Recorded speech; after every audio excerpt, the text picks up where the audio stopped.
Olá, amigos. Nós vamos começar agora a falar sobre termopares, termorresistências e termistores. Existe uma grande confusão, né, quando se fala em controle de temperatura, em elemento primário de controle de temperatura, que as pessoas pensam que termopares, termorresistências e termistores são as mesmas coisas, né?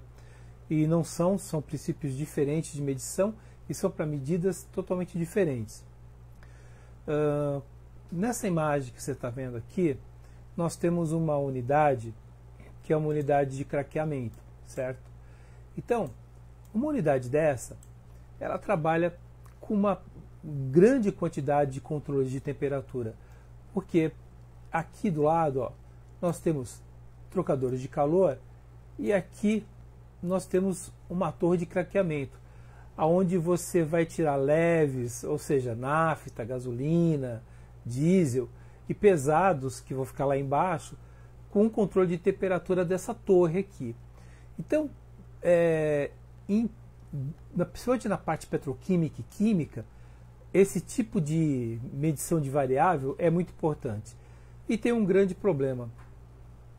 Medir variável de temperatura com termopar, por exemplo, nos leva a problema de ruído. Por quê?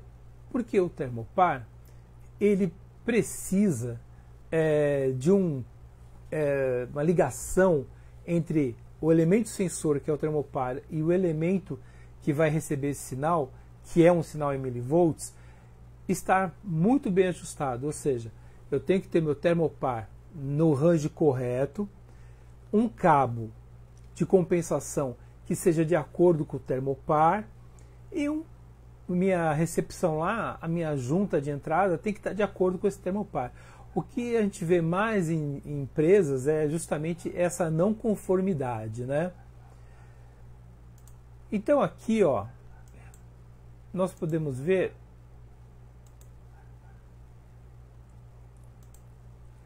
que nós temos daquela maquete 3D, nós temos, ó, temperatura aqui de um segundo refervedor. Nós temos mais para cá, ó, outro loop de temperatura aqui, ó, do sistema de controle do aquecedor de gás. Se você voltar um pouquinho mais para trás aqui, você vai ter mais um sistema de trocador de calor aqui, que vai ter mais um sistema de temperatura.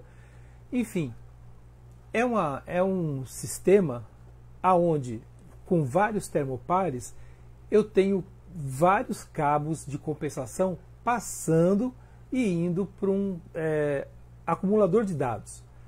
Bem, hoje em dia é até tranquilo fazer isso.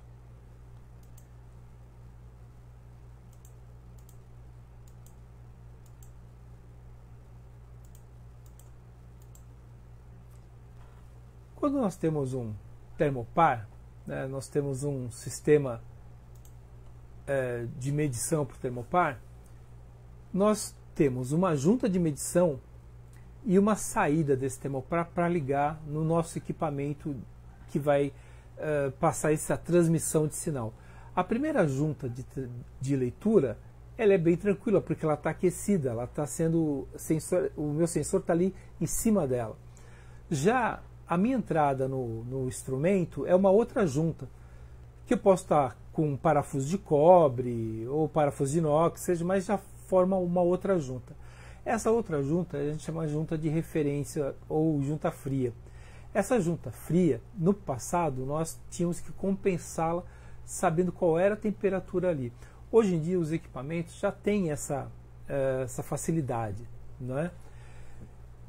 Uma das coisas que a gente precisa, então, é saber exatamente que entrada nós vamos ter. Se nós não temos um equipamento que possa fazer essa compensação, então nós já temos que pensar o seguinte: bom, eu tenho aqui um termopar que eu vou usar numa faixa, vamos supor, eu vou usar um termopar tipo J, com um cabo de compensação tipo J, e eu vou usar aqui então um transmissor, se eu não tiver na minha entrada um sistema que faça configuração de junta fria. Então, se eu tenho um termopar tipo J, eu sei que ele é um termopar que vai precisar, no lado negativo, estar ligado com ferro e do lado positivo com ferro e do lado negativo com constantã. Então, o meu cabo vai ser branco para o positivo, para o ferro, e vermelho para o negativo, que é o constantã. Se for um termopar tipo E, de cromel constantã, já muda.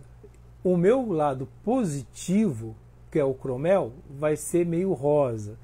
E o lado vermelho, que vai ser o constantã, é negativo. Então, só de ver esses cabos, eu já sei qual é o meu tipo de termopar. Então, eu não preciso nem saber qual é o termopar lá de cima, né? Às vezes ele está fora de acesso. Só abrindo o cabo dele eu já sei se é tipo J, tipo E ou tipo K. Esse é um outro problema. Muitas vezes você vai numa empresa e o termopar está lá em cima, está até com o range correto, está para aquela característica mesmo, só que o cabo de compensação que foi jogado, né, que foi lançado, ou não é dele, não é para aquele tipo, ou é para aquele tipo, mas está invertido. Então você pode encontrar termopar tipo J, que a pessoa comprou 100 metros, 200, 300 metros de termopar tipo K um dia, e ele vai usar esse mesmo termopar tipo K para o termopar tipo J. Então ele não vai ter nada. Já sabemos que ele não está medindo nada, né? Qualquer coisa que ele esteja ali é uma medição, tem ali 60%, 70% de erro. Então, quando você tem um termopar, primeira coisa, se ele está no range correto. Segunda, se eu tenho um cabo de compensação correto, se o cabo de compensação está ligado corretamente e se a minha distância ainda não é muito longa. Porque, veja, se eu tenho, por exemplo, uma medição de 150 graus com termopar tipo K, eu vou ter 4,5, 4,6 milivolts entre minha ponta quente e minha medição. Então imagina que eu tenho que passar com esse termopar 200 metros. É um caminho muito longo para fazer. Até porque, veja que ele vai virar uma antena. Então todo o ruído, olha, ruído de partida de motor, ruído de rádio de comunicação, ruído de sistemas de inversão de frequência, solda, máquinas de solda que estejam sendo usadas no local, tudo isso vai fazer com que aquela leitura de 4,6 milivolts já fique perturbada, porque qualquer sinal vai passar por cima dela, qualquer sinal vai se manter por cima dessa leitura. Então, o que nós podemos fazer? Bem, primeira coisa, né? Pegar esse cabo de compensação e levar para o ponto mais próximo possível para fazer uma transição de sinal, ou seja, colher esses sinais todos numa caixa. Então aqui, ó, seria a junta de medição e aqui, ó, a junta de diferença, ou seja, aonde o meu termopar, o cabinho de compensação, vai ser ligado, né, nos parafusinhos lá, ou do meu CLP, ou do meu SDCD. Se for um CLP ou um SDCD, ainda tem um sistema de pode fazer a configuração de compensação da junta de referência. Mas se não for, se for um outro equipamento, como um voltímetro aqui, ó, para pegar essa temperatura, né, e transformar essa escala de volts em escala de temperatura, eu já não tenho essa capacidade. Então eu vou ter um erro embutido aqui. Então se você começar a ver o erro da medição, o erro do sinal que fica sofrendo perturbações de ruídos, né, de motores ou inversor de frequências, o que for, ainda mais essa ligação de junta de referência feita de forma errada, sem compensação, você já não tem leitura nenhuma aqui. Então aqui, ó, nós temos um termopar, onde nós temos a medida quente, ó, o cabo constantã e o ferro. Aqui a minha ligação, que é a junta de referência, a temperatura de referência, e aqui, ó, cobre-cobre. Então você vê, nesse pedacinho aqui, se eu não tiver uma junta de referência correta, o meu cobre-cobre aqui já mata qualquer possibilidade de uma medida correta. Então, o que estou medindo no termopar? Aquela junta de referência lá na frente, né? Aquela junta quente lá na frente. Como os metais são diferentes, vão criar uma DDP, uma diferença de potencial. essa diferença de potencial se propaga por todo o cabo e vai lá no meu sistema de leitura. Aí eu posso ter aqui dentro da minha bainha, né, do termopar, eu posso abrir essa tampa e colocar, por exemplo, esse transmissor aqui. Veja que para cada tipo de termopar tem uma cor de transmissor. Então eu posso colocar esse transmissor aqui dentro, ligar o termopar, o cabinho do termopar que está saindo daqui, ligar direto aqui. Então eu não precisaria de um cabo de compensação. E ligaria aqui, ó, um cabo normal para levar para o meu sistema. Então aqui já sairia 4A20 ou 4A20 mais hard. Então nesse ponto aqui eu posso ter um termopar e ligar diretamente na pastilha do transmissor. Veja que eu não tenho uma perda de sinal, né? Porque o que está saindo aqui já vai virar 4A20 logo em cima. Bem, esse sisteminha, ele tem algumas características. Ele faz a compensação da junta fria, só que ele não faz, por exemplo, vamos supor, uma rampa. Ele não faz mais nada além de transformar esse sinal de milivolts em 4A20. Se eu posso ligar também uma saída aqui, ó, com cabo de compensação para um transmissor de temperatura, que é esse aqui. Esse transmissor, ele já tem muito, mas muito recurso. Ele já tem uma rampa de temperatura para cada termopar. Então, aqui eu tenho um termopar tipo J, eu posso mudar aqui a rampa de temperatura para tipo J. Se eu tiver um tipo K, um mesmo transmissor, eu posso fazer essa modificação de rampa. É um sinal que de 4A20, pode ser 4A20 mais hard, pode ser um sinal de Fudbus. Então eu tenho aqui uma possibilidade muito grande, né, de pegar esse sinal e mandá-lo para frente em 4A20 com uma grande, mas uma grande característica de precisão nesse sinal. Lógico, estou levando um cabo compensado daqui para cá. Alimento esse transmissor e mando 4A20 em 2 fios. A outra maneira é pegar um cabo de compensação e levar para uma concentradora. E na concentradora, para cada tipo de termopar, eu vou ter um transmissor desse tipo aqui, que vai entrar, por exemplo, um cabo de compensação desse lado aqui, tipo K, sai 4A20. Tipo J, sai 4A20. E assim por diante. Então eu teria ali, naquela unidade que eu mostrei para vocês em 3D, uma caixa só para concentrar sinais de termopares. Então, eu estaria saindo dessa concentradora com um multicabo e esse multicabo com todos os sinais de cada termopar daquele sistema indo lá para o meu sistema SDCD ou meu CLP.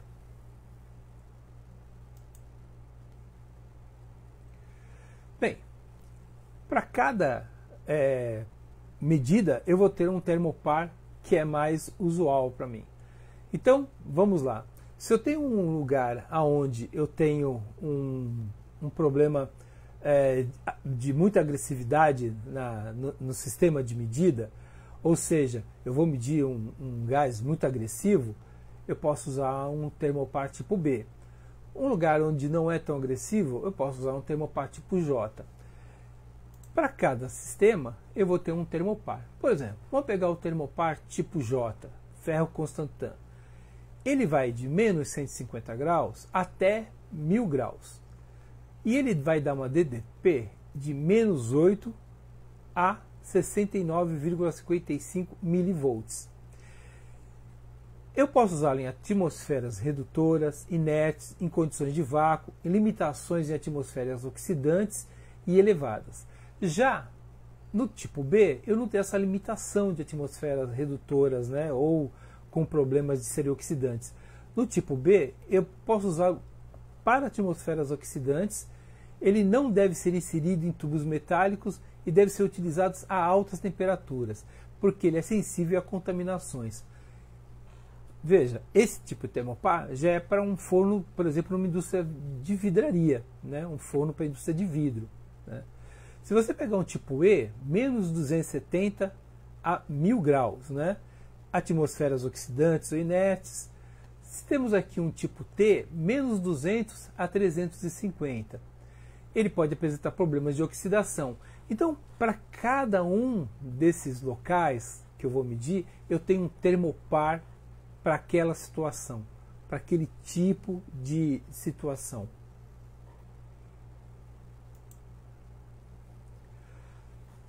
Quando eu tenho uma medição que vai entre menos 180 até 600, 630 graus, eu posso usar um termômetro por resistência elétrica, ou chamado PT100, que é o mais comum, né?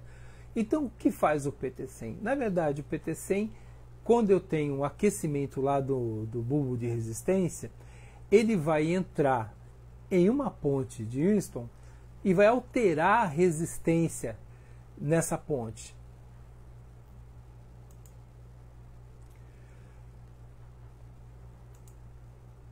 Aqui, ó, eu tenho um termômetro tipo PT100. Então, eu tenho 3 fios, né? Eu tenho o branco, que é medição, o vermelho, que é comum. Então, como ele funciona, né? Aqui fica o sensor, o PT100, que vai ficar lá no ponto de medição.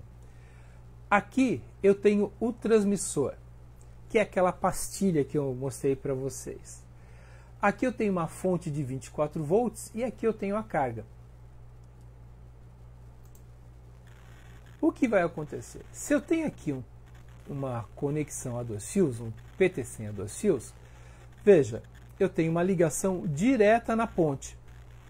Então, à medida que essa resistência for alterando devido à temperatura, ela vai desbalanceando a ponte.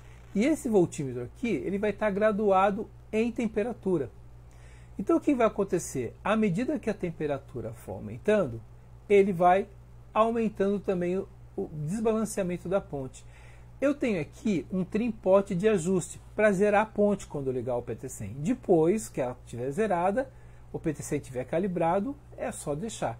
As alterações de temperatura vão fazer com que o ponteiro aqui do multímetro, do multiteste ou do galvanômetro se altere. Agora, veja, aqui eu tenho o PT100, mas aqui eu tenho um cabo. E aqui eu tenho outro cabo. Dependendo da distância, esse cabo representa uma resistência.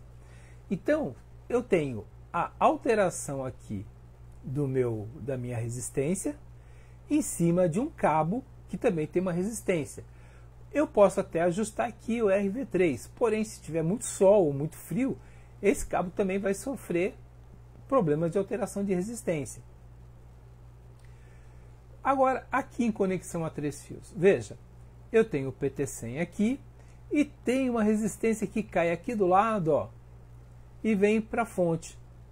Então eu tenho o desbalanceamento da ponte de Winston aqui, porém esse lado aqui, ó, eu já compenso. Então esse comprimento todo de cabo que eu tiver aqui, ó, eu já estou compensando por essa outra ligação que está indo para o positivo. Isso já me dá mais precisão nessa leitura. Eu vou estar mais preciso e eu vou estar mais confiante que essa leitura vai chegar lá com o valor correto. Agora, eu posso ter também um de 4 fios. O de 4 fios faz o que esse está fazendo pelo lado positivo, vai fazer aqui pelo lado negativo. Ele também vai compensar pelo outro lado o cabo que está sendo enviado, né? O cabo que está sendo emitido. Lembre que o PT100 ele não trabalha com cabo de compensação, ele trabalha com cabo de cobre normal. Então eu estou compensando dos dois lados, ou seja, a minha certeza de que eu tenho ali uma aferição melhor, ou seja, eu tenho uma qualidade de leitura melhor. Eu também posso usar um PT100 de 2 fios diretamente numa pastilha e não tenho esse problema de compensação, porque na pastilha eu já vou ter a ponte, ela já vai sair 4/20.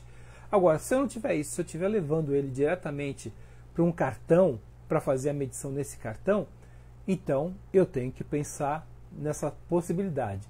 Eu tenho uma boa qualidade com 2 fios, mas eu tenho uma melhor qualidade com 3 fios. E vou ter muita precisão usando 4 fios.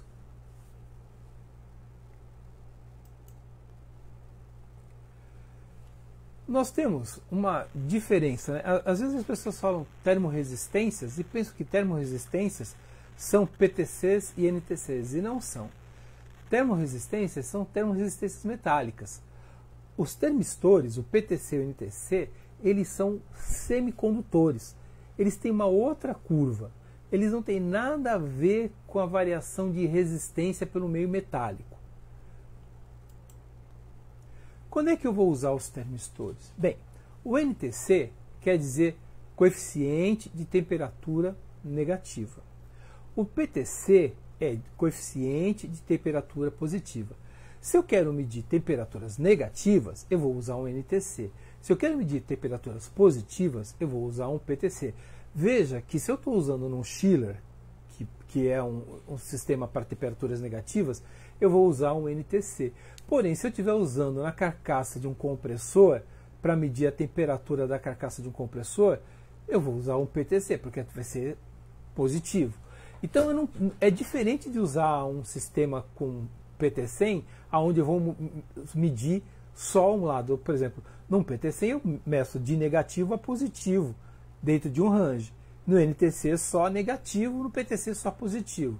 Com algumas alterações eu posso pegar um pouco mais de positivo, mas assim, para positivo, PTC, para negativo, NTC. Se eu quero medir um equipamento com muita precisão, mas que eu sei que a temperatura é negativa, o NTC é excelente. Mesma coisa, se eu quiser fazer uma medida de skin, ou seja, uma medida de carcaça, né, de skin point, eu posso usar um PTC. A maioria usa skin point com termopar por causa do range, é um range muito grande, então você consegue pegar uma variação grande de temperatura ali. Uma outra coisa que nós temos que entender é que um circuito que trabalha com NTC eu não posso utilizar diretamente numa entrada de um PT100, ou seja, um cartão de PT100 ele não vai servir para um NTC. Como um cartão de PT100 não serve a um termopar. O que a gente vê muito assim em algumas empresas é a tentativa de tentar ficar aproveitando equipamentos, né? O que não acaba bem nesse caso.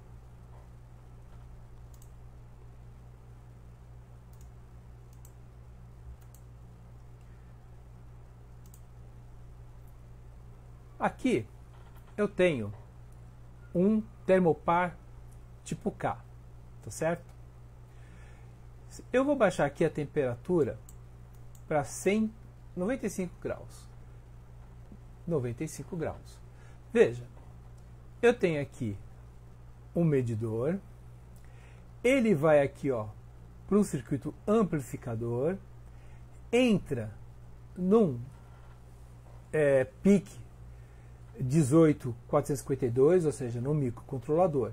Dentro desse microcontrolador, eu escrevo um programa que eu posso utilizar para fazer, inclusive, sets, 2, 3 ou 4 sets de alarme para um sistema de temperatura digital aqui. Agora, quando eu estou aqui com 95 graus, o que acontece? Bem, vamos lá. 95 graus. Essa aqui é a tabela em milivolts da saída de um termopar tipo K. Então, se eu quero 95 graus, eu tenho aqui 90, 90, 0, 90, 91, 92, 93, 94, 95, 95, 3.889 milivolts. Então, isso quer dizer o seguinte, que aqui, se eu me fosse medir aqui, com um multiteste, eu teria 3.89 milivolts. Então, se eu tenho uma leitura no meu painel, lá, 95 graus, vamos colocar aqui 100 graus, né? 100 graus. Se eu tenho essa leitura e eu quero saber, poxa, mas isso está certo? O que eu posso fazer? Eu posso desconectar aqui o termopar e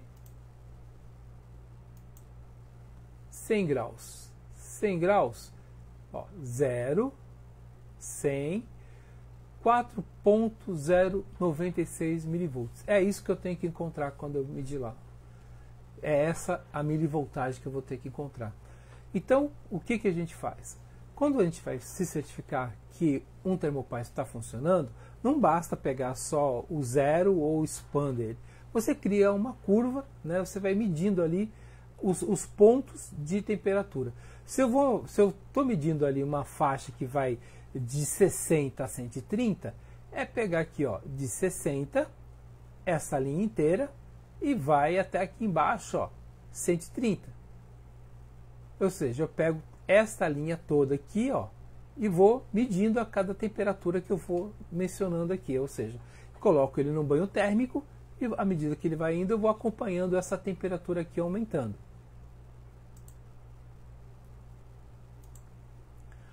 Então vamos lá. Vamos aqui para 150 graus. Quando ele estiver com 150 graus, ele vai estar com uma temperatura para mim 150, 6.13 milivolts. Então, deu para você entender? A grande vantagem de se trabalhar com simuladores tão reais quanto esse que nós usamos aqui no nosso curso é porque nós montamos um circuito desse aqui e não só aprendemos a utilizar o Thermopar correto e montar o indicador dele e as saídas, a parte de set point, o programa que vai rodar em cima do microcontrolador, como a gente consegue começar a entender as variantes dessas temperaturas. A gente consegue fazer a parte de entender o porquê da calibração desses pontos de temperatura.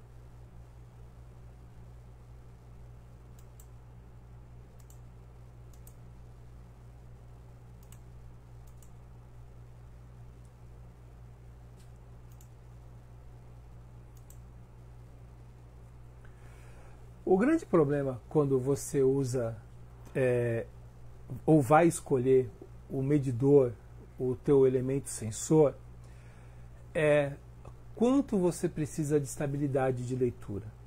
Por exemplo, os termopares, eles têm uma boa estabilidade de leitura. Se eles têm problema com os ruídos, ou seja, se eu posso mascarar uma leitura com ruído, se eu conseguir eliminar esses ruídos, eu tenho uma boa estabilidade. As termorresistências, elas têm uma excelente estabilidade. Nós estamos falando aí que uma termorresistência, ela vai te dar aí uma diferença de leitura de 0,1 grau, se ela for bem instalada, se ela tiver corrente correta, se o transmissor estiver bem acertado.